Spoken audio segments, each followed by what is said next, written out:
Buen día. Buen día. Vamos a leer entonces Job 1, de los versículos 6 al 12. Dice: Un día vinieron a presentarse delante de Jehová los hijos de Dios, entre los cuales vino también Satanás. Y dijo Jehová a Satanás: ¿De dónde vienes? Respondiendo Satanás a Jehová dijo: de rodear la tierra y de andar por ella. Y Jehová dijo a Satanás: ¿No has considerado a mi siervo Job, que no hay otro como él en la tierra, varón perfecto y recto, temeroso de Dios y apartado del mal? Respondiendo Satanás a Jehová, dijo: ¿Acaso teme Job a Dios de balde?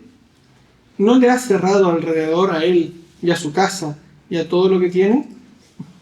Al trabajo de sus manos has dado bendición. Por tanto, sus bienes han aumentado sobre la tierra. Pero extiende ahora tu mano y toca todo lo que tiene, y verás si no blasfema contra ti en tu misma presencia. Dijo Jehová a Satanás: He aquí, todo lo que tiene está en tu mano, solamente no pongas tu mano sobre él. Y salió Satanás de delante de Jehová. Amén. Muchas gracias por esta tremenda lectura.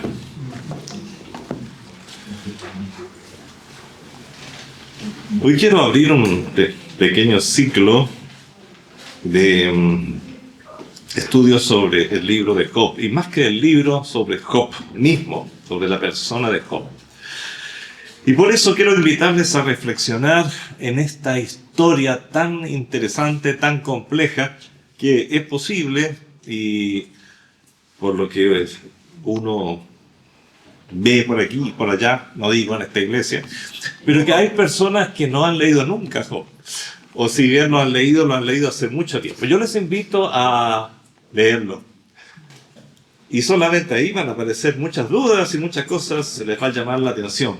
Pero la idea no es solamente ver un libro extraño, puede ser en muchos sentidos, quizás un poco denso de repente, hay muchos diálogos complejísimos y que no sabemos si están bien o están mal lo que se está diciendo, hasta que, bueno, se completa la lectura total del libro.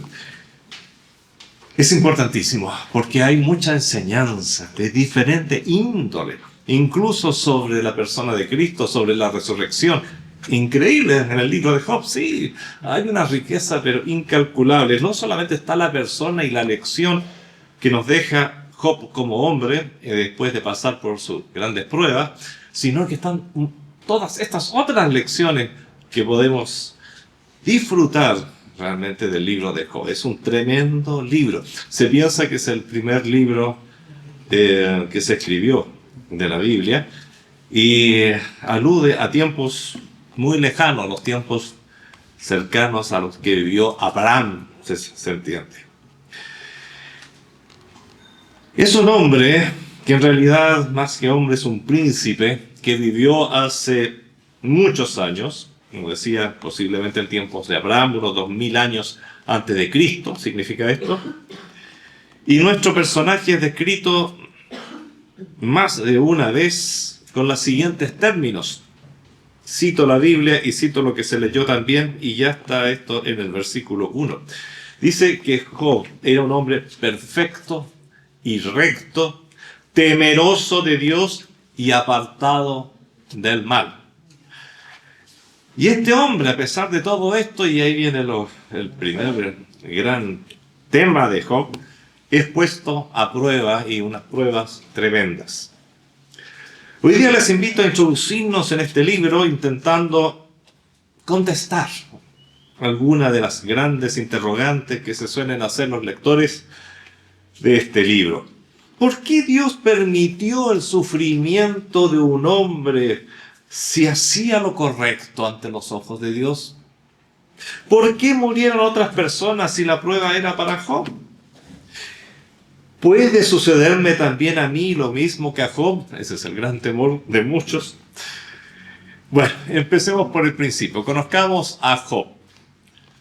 Job, un príncipe, Y cuando digo príncipe no estoy refiriéndome a miembro de la realeza, sino que en la Biblia muchas veces el término príncipe se refiere a un principal, una persona que de alguna manera encabezaba la opinión pública, de alguna manera encabezaba al pueblo o a su ciudad.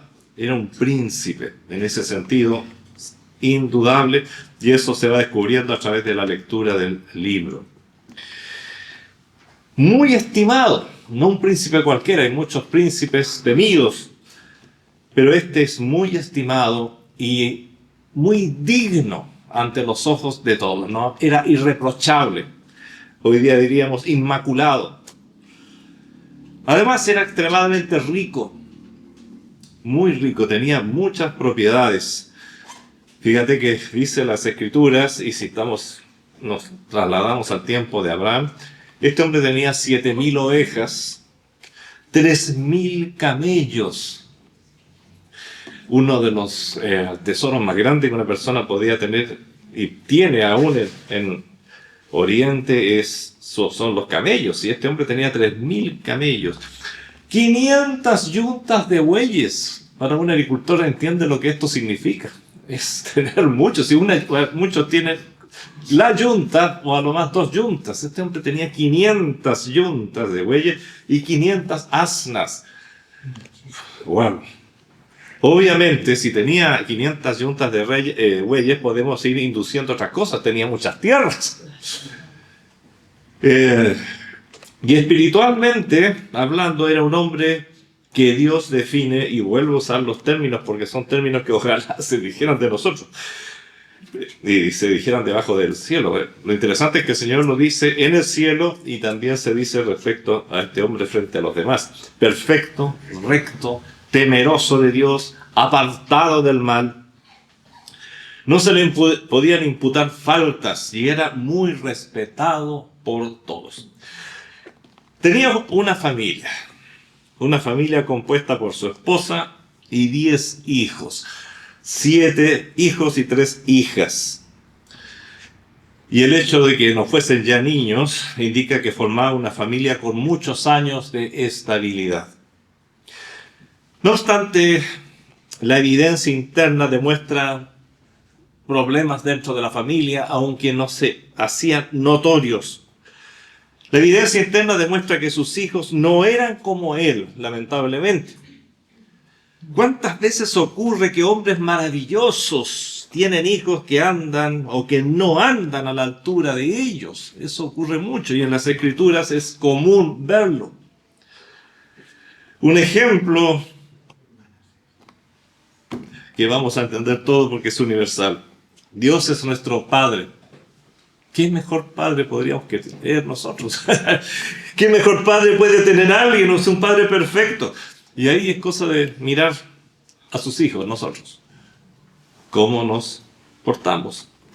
Ahora, hay una diferencia entre este Padre Celestial y los padres terrenales. Una de muchas.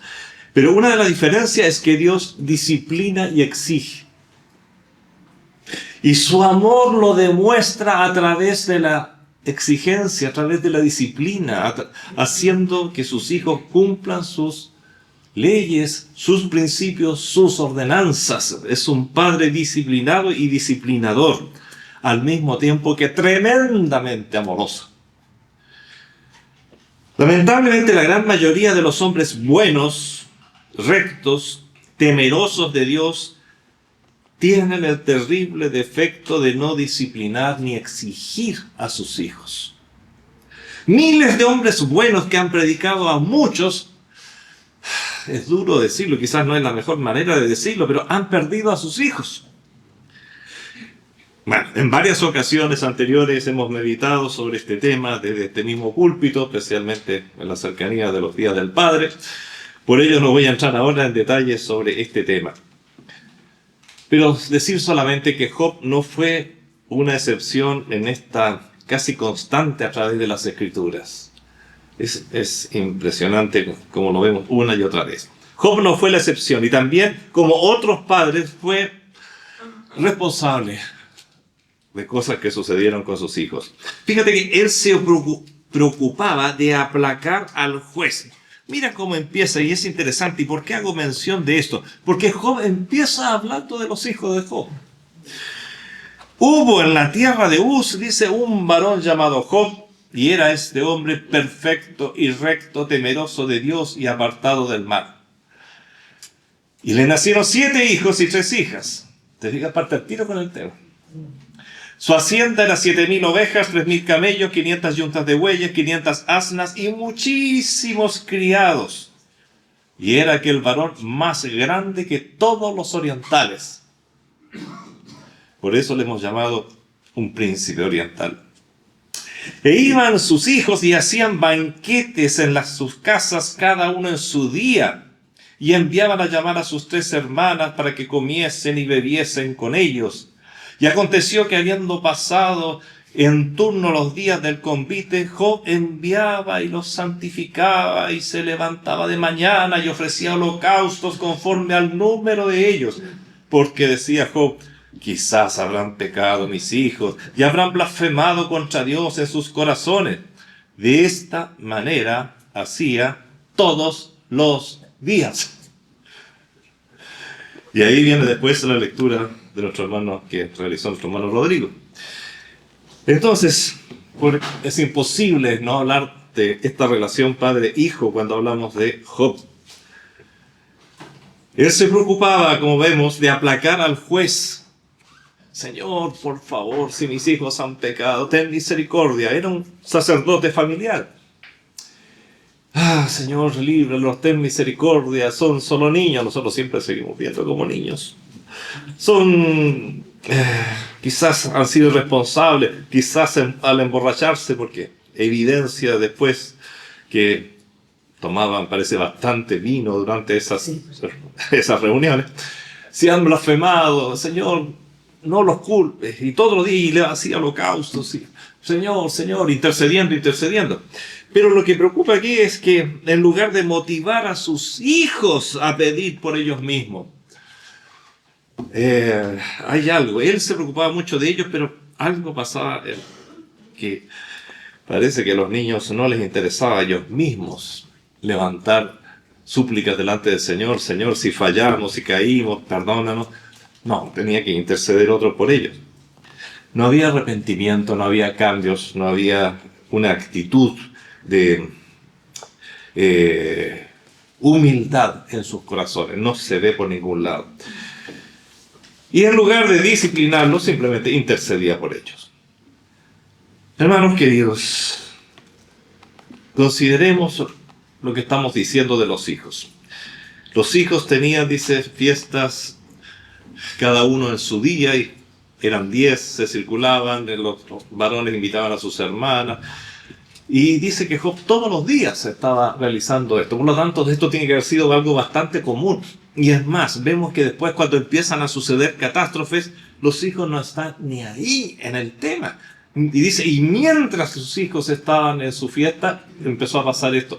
Así que toda la connotación es negativa con los hijos. Y lo digo porque leyendo, buscando comentaristas sobre el libro de Job, hay muchos que hablan de la maravilla fraterna de estos hijos, cómo se reunían, pero yo veo que la Biblia me muestra otra cosa. La Biblia me muestra que estos niños eran dignos de disciplina, dignos de orden, no dignos de alabanza lo que estaban haciendo. Tenían fiestas, parece que diariamente, se evidencia que eran regadas con vino. Job no era invitado. Llama la atención eso, Justamente la persona de autoridad no es invitada. Y además que más adelante vamos a ver que fueron muertos durante una de esas fiestas, a puertas cerradas. No me diga que eso era inocente. Además, el Señor no castiga, no mata al inocente. Ellos murieron todos.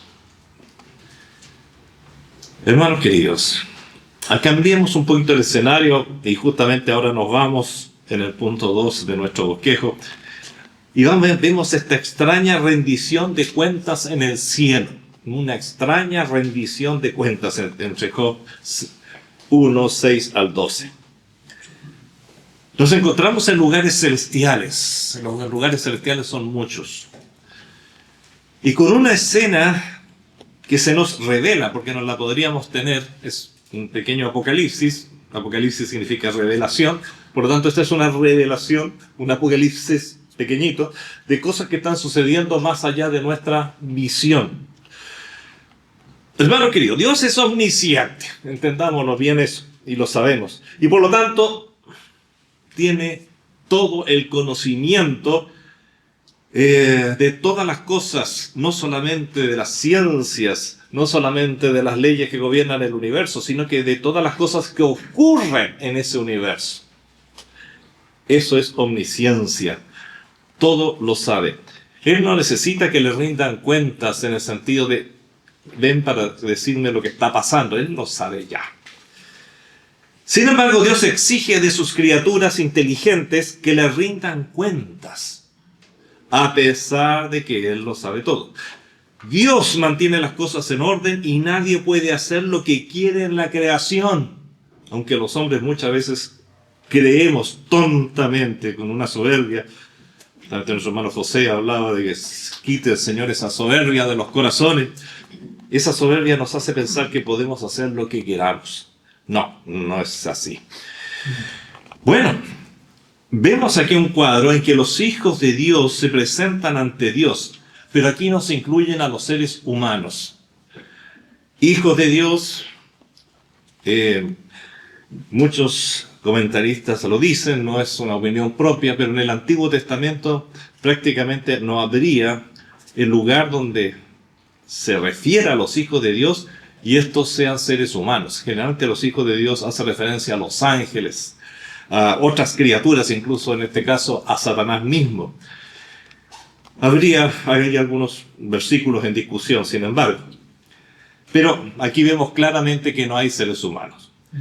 Los hijos de Dios se presentan ante Dios buenos y malos. Satanás también tiene que rendir cuentas. ¿Y qué y cómo lo hace? Y esto quiero que lo veamos porque esto sí nos incumbe bastante. ¿Por qué? Fíjate cómo lo hace Satanás. Satanás, cuando rinde cuentas, lo hace acusándote y acusándome, acusando a los hijos de Dios que están en la tierra, a los seres humanos, acusándolos. Recordemos que hoy Satanás, porque es raro verlo en el cielo ahí, no se encuentra todavía prisionero en el infierno. Ese es un lugar que va a conocer más adelante, del cual no va a salir nunca más. No es el rey del infierno. El infierno es cárcel, una cárcel preparada para guardar a Satanás para siempre, una vez concluido el juicio postmilenial, es decir, después del milenio. Pero hoy, ¿qué está haciendo Satanás? No está en el infierno. Satanás está acusando delante de Dios, acusándote, con el fin de obtener algún juicio de parte de Dios para con nosotros. Y tratando de herir el corazón de Dios. ¿Tú quieres herir a Dios? ¡Pum! Es muy fácil. Pórtate mal. Y Satanás le va a decir, mira lo que está haciendo. Y vas a herir el corazón de Dios. Y después decimos, ¿por qué el Señor está enojado? ¿Por qué me pasa esto? ¿Por qué tata? Fíjate que complementando esta idea, que está lejos de ser una idea gratuita, está muy documentada en las Escrituras. Fíjate, Zacarías 3:1, por ejemplo, dice, me mostró al sumo sacerdote Josué, el cual estaba delante del ángel de Jehová, y Satanás estaba a su mano derecha para acusarle. Es el acusete por excelencia. Pero mira todavía otra porción que hemos visto en el estudio de Apocalipsis los jueves. Dice en Apocalipsis 12, 9 y 10, y fue lanzado fuera el gran dragón, la serpiente antigua, que se llama Diablo y Satanás, el cual engaña al mundo entero. Fue arrojado a la tierra y sus ángeles fueron arrojados con él. Entonces oí una gran voz en el cielo que decía, ahora ha venido la salvación, el poder y el reino de nuestro Dios y la autoridad de su Cristo, porque ha sido lanzado fuera el acusador. Mira, ese es otro nombre, casi un nombre propio de Satanás. Es tan todo lo que él realiza esta función que se le llama el acusador de nuestros hermanos. Y mira lo que dice después: el que los acusaba delante de nuestro Dios día y noche. Día y noche, está siempre acusándonos. Nuestro nombre es muy repetido en el cielo, ¿sabes? Pero no necesariamente por ángeles. Satanás lo repite una y otra vez. Mira lo que hizo Sergio. Mira lo que pensó Sergio. Mira cómo actuó. Mira lo que no hizo. Mira. Siempre acusando. Día y noche. En el cielo no hay día y noche, pero para nosotros sí hay día y noche. Nosotros dormimos, pero Satanás no descansa. Está ahí acusando. Recordemos que no es omnipresente, así que necesita mucho tiempo para acusar. Y está permanentemente acusando. Bueno, aquí vemos una de las escenas, una de las tantas escenas en la que denota que está acusando. Volviendo al texto, da la impresión, si uno lee un poquito rápido, de que Satanás convence a Dios de hacer algo que él no quería hacer. Es decir,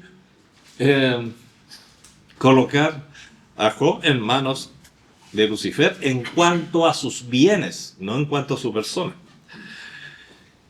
Pero hermanos, en realidad Dios no es, y voy a inventar una palabra, convencible, no es manipulable, no es ingenuo, no se puede engañar a Dios.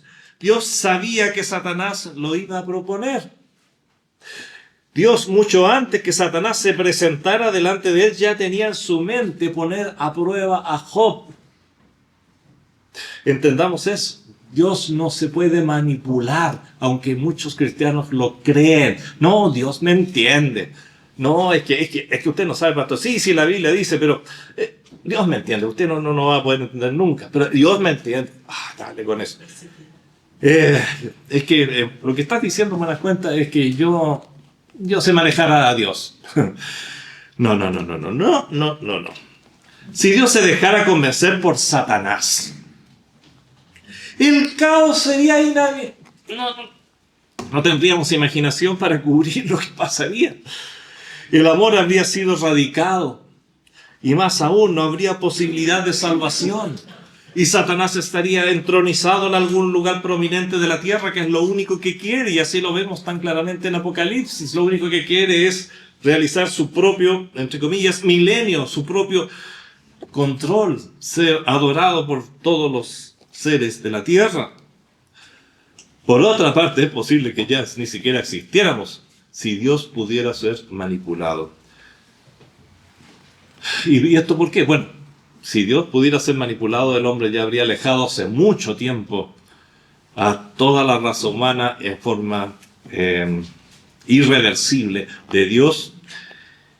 Y esto trae siempre iras, homicidios, destrucción. El diluvio se produjo porque era tanta, pero tanta la separación del hombre de Dios, que la violencia se había acrecentado de una manera tal que ya no había vuelta atrás. Solo había violencia, agresión, espiritismo, bueno, lo que estamos viendo ahora. Hermanos, no temas nunca. Satanás no puede convencer a Dios de aquello que Dios no ha dispuesto. Por favor, entendamos claro el libro de Job. Y comienzan las pruebas. Finalmente, por lo que se leyó antes, dice lo siguiente, ¿no es cierto? Del 6 en el verso 12. Dijo Jehová a Satanás: he aquí, todo lo que tiene está en tu mano. Solamente no pongas tu mano sobre él. Y salió Satanás de delante de Jehová. ¿Qué le han dicho? Y aquí empiezan las pruebas de Job. Y vaya que sí son pruebas, ¿eh? Dice el verso 13: y un día aconteció que sus hijos e hijas comían. ¿Te das cuenta? Parece que vivían en eso. Y bebían vino. Por algo la Biblia lo dice y lo expresa así: en casa de su hermano el primogénito, es decir, el que tendría que estar alerta y de alguna manera continuar con el legado fundamental de Job. Y vino un mensajero a Job y le dijo: Estaban arando los bueyes y las asnas paciendo cerca de ellos, y acometieron los sabeos y los tomaron y mataron a los criados a filo de espada. Solamente escapé yo para darte la noticia. Aún estaba, para que veamos lo que significa recibir una noticia mala tras otra. Como dice, una noticia mala nunca viene sola. Aún estaba hablando cuando vino otro que dijo: fuego de Dios cayó del cielo que quemó las ovejas y a los pastores y los consumió. Solamente escapé yo para darte la noticia. Todavía estaba hablando y vino otro que dijo: los caldeos hicieron 3 escuadrones y arremetieron contra los camellos y se los llevaron y mataron a los criados a filo de espada, y solamente escapé yo para darte la noticia. Entre tanto que hablaba, ¿cómo se acumula? Vino otro que dijo: tus hijos y tus hijas estaban comiendo y bebiendo. Era lo único que hacían, parece. Y bebiendo vino en la casa de su hermano, el primogénito, y un gran viento vino del lado del desierto y azotó las 4 esquinas de la casa, la cual cayó sobre los jóvenes y murieron, y solamente escapé yo para darte la noticia. Ay, eso se llama recibir malas noticias en un mismo día. Pero la evaluación, es interesante ver el temple de Job. La evaluación de esta secuencia de atrocidades se ve en el verso 20, donde dice, concluye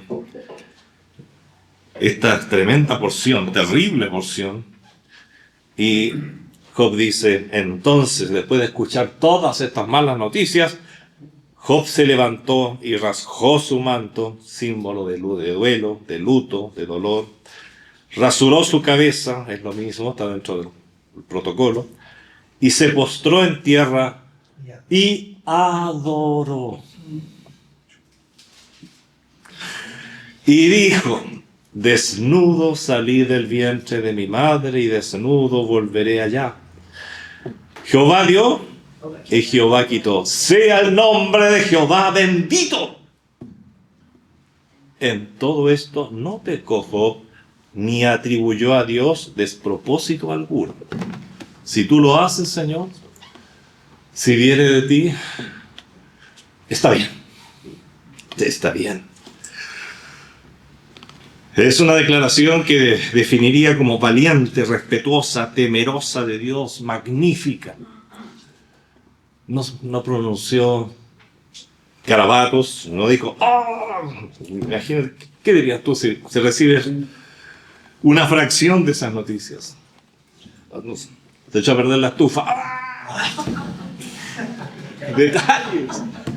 ¿Qué cosa es grande después de ver esto? ¿Qué cosa es grande?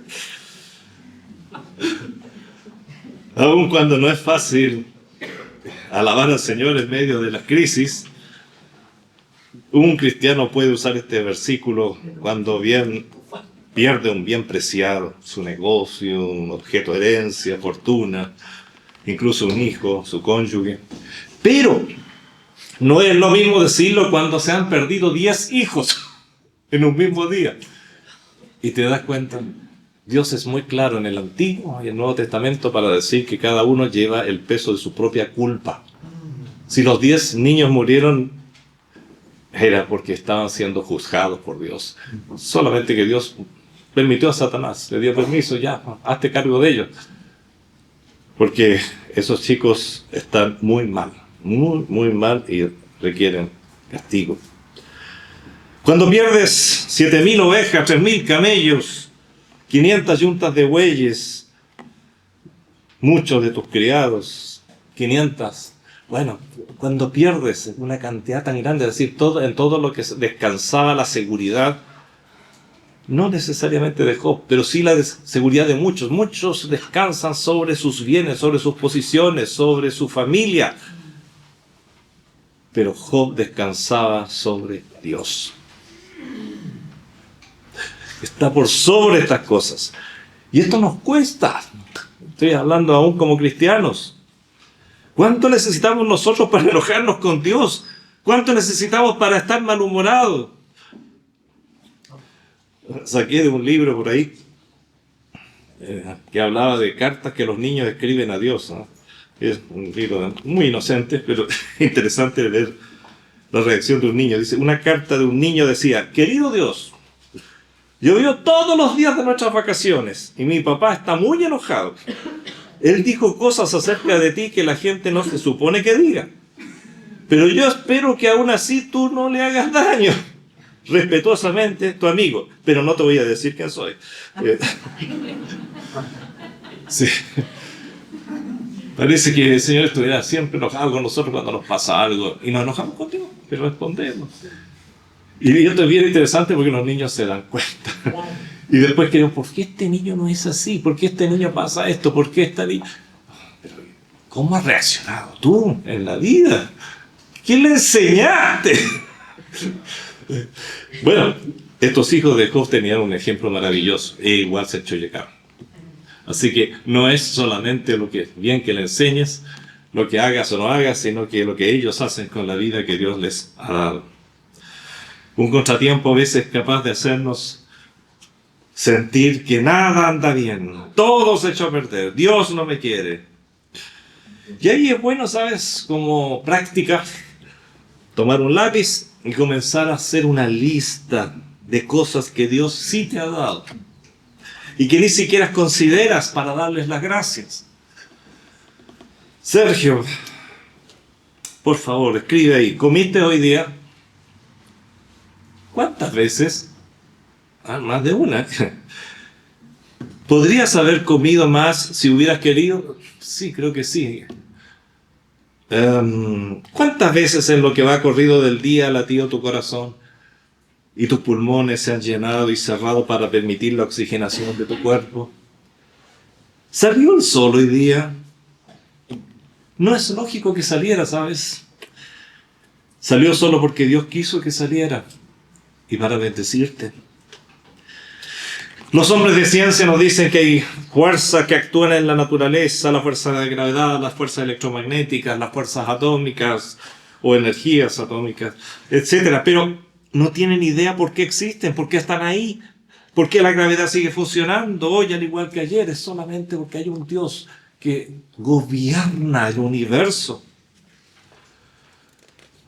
¿Cómo hizo Job para aguantar una prueba tan grande? En lo que leíamos recién, reconoció que todo proviene de Dios. Y si algo proviene de Dios, Dios lo puede tomar de vuelta para probarnos. Las cosas que tenemos son producto de la misericordia de Dios. Son bendiciones de Dios, pero ¿agradecí alguna vez por ellas? Job reconoció que Dios es soberano sobre la creación y sobre él mismo. Qué importante es entender esta soberanía, la soberanía de Dios, cuando generalmente la reducimos y todas las discusiones sobre la soberanía de Dios se limitan al tema de ¿puedo tomar decisión para ser salvo o Dios ya determinó quiénes van a ser salvos? La soberanía de Dios al estilo calvinista, en ese sentido. Pero la soberanía de Dios va mucho más allá. Dios es soberano sobre lo que ha creado. Dios es soberano sobre lo que tengo. Pero cuando me lo apropio, llega la soberbia. Qué importante es la oración de mi hermano José. Llega la soberbia y no, esto es mío. ¿Qué significa que es mío? Todo lo mío es de Dios. El cristiano piensa así. Lo que llamo mío, realmente Dios me lo ha dado, me lo ha prestado, me lo ha facilitado y también puede llevárselo. O puede darme mucho más incluso. De él depende. Además, Job conocía a Dios y sabía que era un Dios de amor y de justicia, no como los dioses del Olimpo, no como los dioses aztecas, los dioses mayas, los dioses que son pasionales, donde la justicia no está por ningún lado, sino que la ley del más fuerte nomás entre ellos. Además hay varios ahí. Pero Dios conocía al único Dios verdadero y sabía que era un Dios de amor y de justicia. Y lo que hacía no había en ello sin razones. Literalmente Job dice, en todo esto no pecó Job ni atribuyó a Dios despropósito alguno. Qué interesante la frase, ni atribuyó a Dios despropósito alguno. Es decir, Dios lo está haciendo pasionalmente. Dios lo está haciendo porque me tiene pica. Dios lo, como serían los dioses del Olimpo, un Zeus, todos esos bichos raros que aparecen ahí. Hermanos queridos, hoy día sabemos mucho más de Dios aún y podemos descansar mucho más aún en Él. En Job capítulo 2, versos 1 al 6, la cosa y la prueba continúa. Hay otra rendición de cuentas en el cielo. Fíjate que la cosa no terminó allí. Dios aprobó la conducta de Job, pero continuó. Aconteció que otro día vinieron los hijos de Dios para presentarse delante de Jehová, y Satanás vino también entre ellos, presentándose delante de Jehová.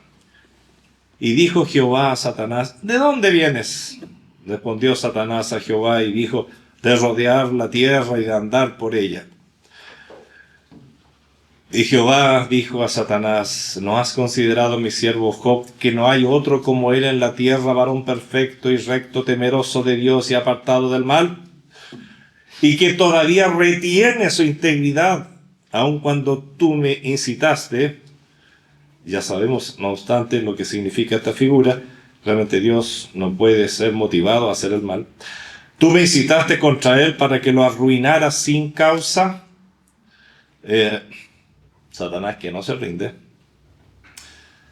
Respondiendo, Satanás dijo a Jehová, piel por piel, todo lo que el hombre tiene dará por su vida.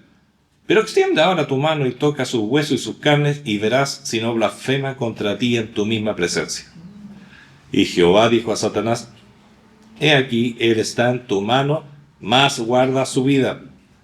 Entonces salió Satanás de la presencia de Jehová e hirió a Job con una sarna maligna, desde la planta del pie hasta la coronilla de la cabeza. Y tomaba a Job un tiesto para rascarse con él, y estaba sentado en medio de ceniza. Entonces le dijo su mujer, ¿aún retienes tu integridad? Maldice a Dios y muérete. Y él le dijo, como suele hablar cualquiera de las mujeres fatuas, has hablado. ¿Qué? ¿Recibiremos de Dios el bien y el mal no lo recibiremos? En todo esto no pecó Job con sus labios. Bien, la prueba continúa. Viene sobre Job una segunda serie de desgracias, una segunda batería, podríamos llamarlo, de desgracias.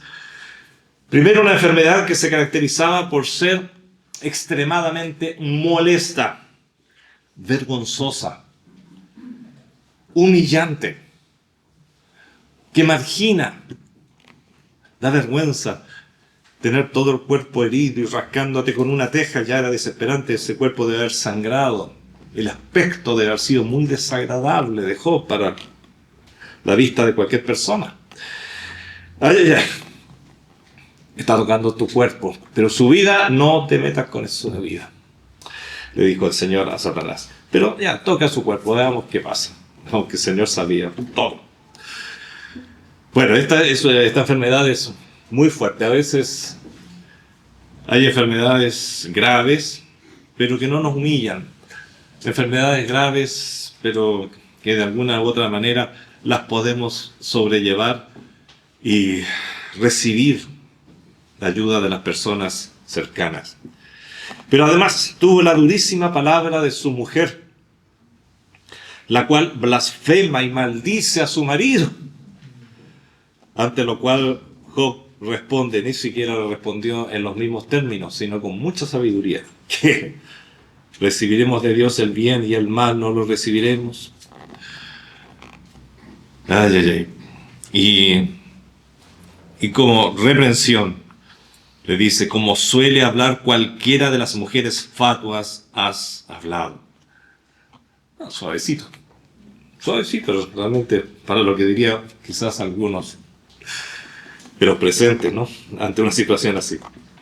Bueno, muchos autores generalmente tratan de defender a la mujer, me ha llamado la atención. Porque han dicho, me dicen, bueno, una mujer que ha perdido a 10 hijos, una mujer que ha perdido todo. Oye, pero Job también los perdió. Y mira la diferencia, la diferencia. No tratemos de justificar lo que no tiene justificación. Entonces, al ver las cosas como están y lo que muchas veces sucede en la vida diaria, alguien podría decir, ¿por qué los mejores cristianos han sufrido? Y muchos han sufrido mucho. ¿Es que el Señor ha perdido el control en forma momentánea? No hay lapsus en el ser del Señor, porque Él es perfecto y no es perfectible, porque no puede ser más perfecto de lo que ya es. Ese es un principio teológico fundamental. Pero si el Señor hubiera perdido el control, sucederían muchas cosas, como ya hemos mencionado antes. Primeramente, perdería el control sobre Satanás. La raza humana sería un caos inimaginable si no existiera ese control.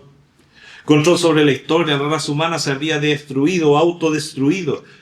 La tendencia del hombre siempre es hacia la destrucción, por más que diga que busca la paz y que el hombre está progresando. No, eso es mentira, eso es falso. Lo vemos en las noticias diarias.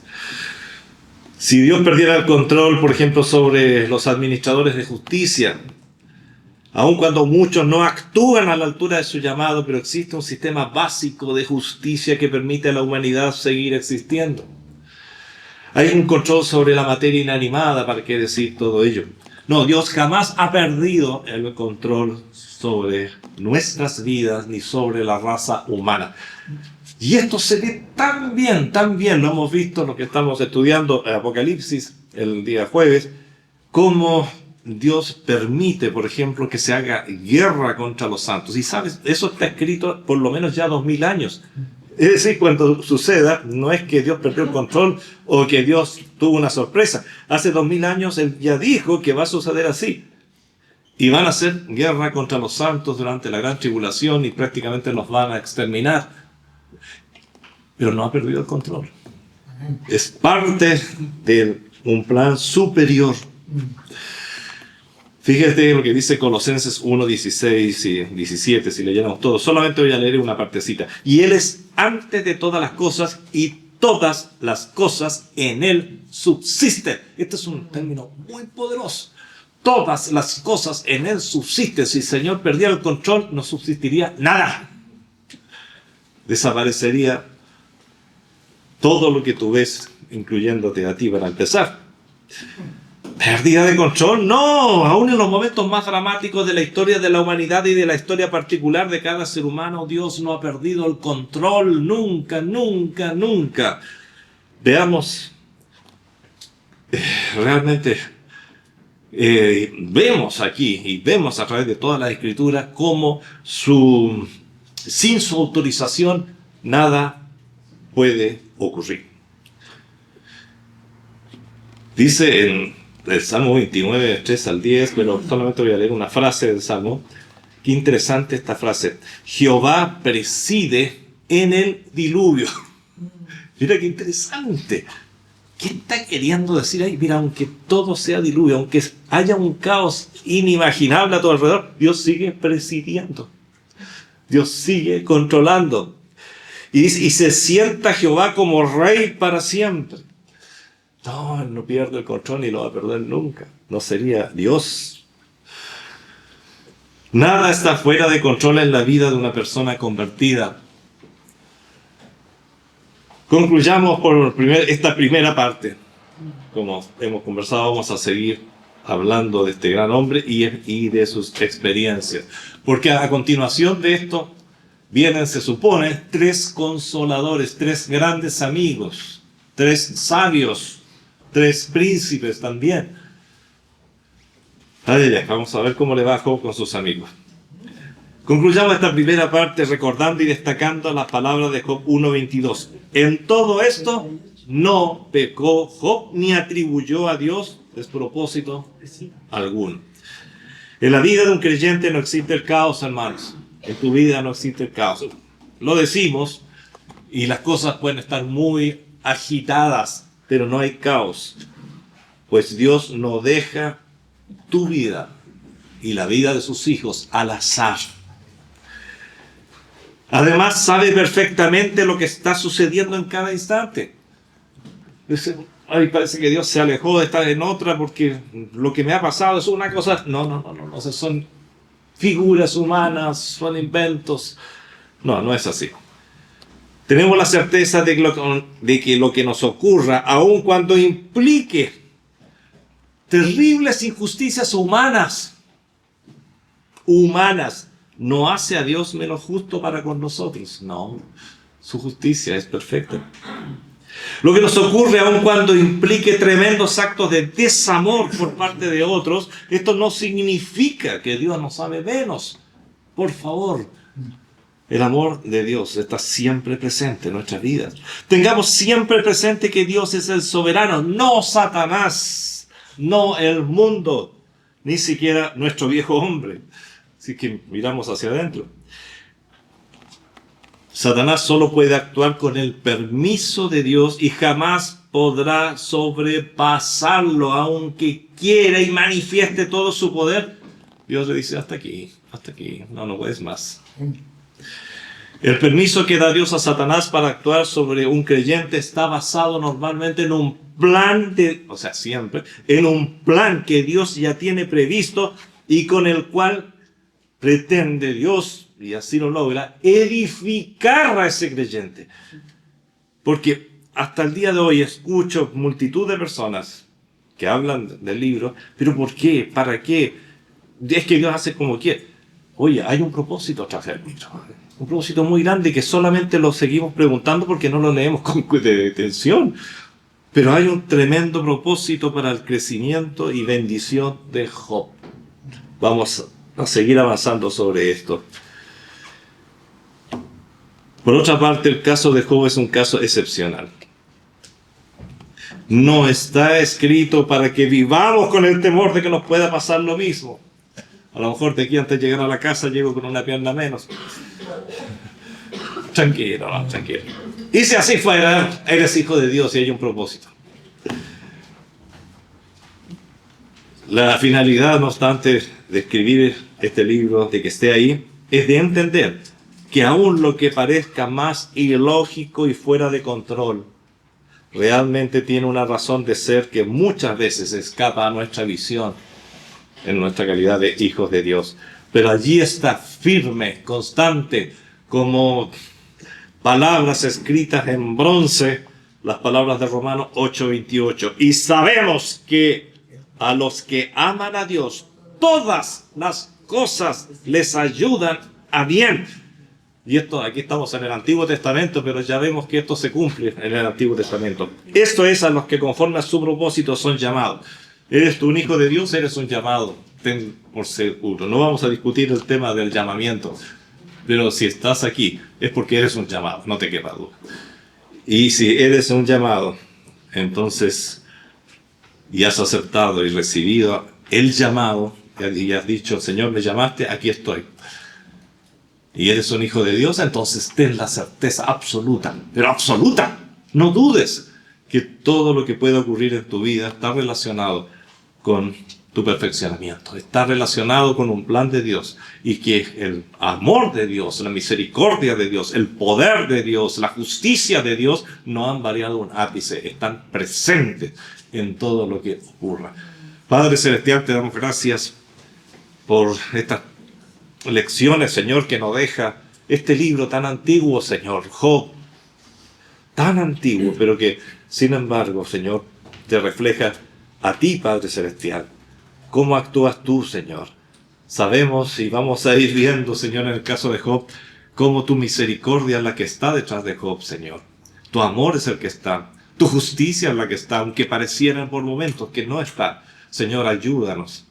Ayúdanos, por favor, a entender. Abre nuestros entendimientos. Y lo pido por mí mismo, Señor, que estoy entregando este tema, Señor. Ayúdame a entender cada día más tus propósitos detrás de este gran hombre, este gran hijo tuyo, este gran siervo tuyo, Señor, que fue Job. En el nombre de Jesús. Amén.